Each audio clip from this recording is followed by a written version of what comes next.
matendo ga Allah asobosezza okubeera nti twejjukanya mu kaseera kano akatono, naye ensonga gye twagala okubeera nti tutunuulira ekiseera kino kyekyengera Allahu tabaraka taala kye yawa abasajja. Ojja kusinkana abamu bakyala nga ekyengera ekyo bakirina naye nga kisinga kubeera nti kyabasajja, nakyo kyekyengera ekyekirevu. Allahu tabaraka taala yatuwa ebirevu bino nga ziina kyakwewunda nakyo ngaabasajja. Abamu basajja Allah yabibamma tebabiina tebikula,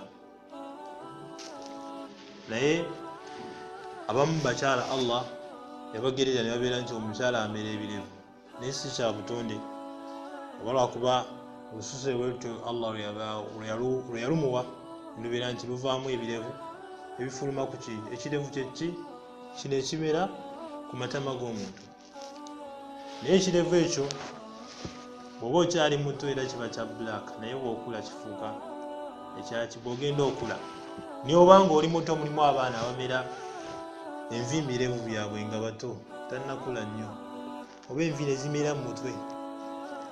Obuvi obwo butandikiriza Nabi Muhammad sallallahu alaihi wasallam yatugaana okubeera nti tubusikamu. Bw'obeera nti bukuze, envi ezo entono nga zijjirira, omubaka Muhammad sallallahu alaihi wasallam yatugaana okubeera nti tuzisikamu mu mutwe. Nzo okuba nga olina akavi wano katandise okujjirira okuba nti okasikayo.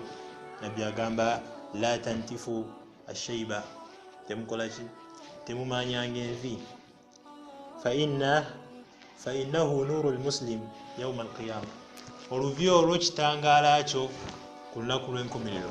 Nkiddamu, tosikamu luvi lubeera lukumeze olw'ensonga nti kitangaala kyo yauma alqiyama, nuru lmuslim yauma alqiyama. Omubaka Muhammad sallallahu alaihi wasallam atugambye nti oluvi olwo kitangaala yauma alqiyama, era nti oluleka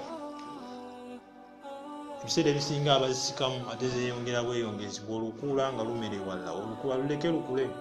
Oba lubeera nti olukola ki, bw'otuuka okusala enviiri olusaleko, esi kubeera nti olumanya, kubeera nti weereetera ebizibu ate ebyokubeera nti ozimera nzolowooza nti oggyemu luno olumu, naye ate Allahu tabaraka taala nakwongera endala zibeera nti omereko omutwe gwonna ku myaka 15 13. N'olwensonga eyo fuunikira nga mbagamba nti tukolereko ebyo Omubaka Muhammad sallallahu alaihi wasallam byatugambye tukole, era tubeere ntwewala ebyatuganye.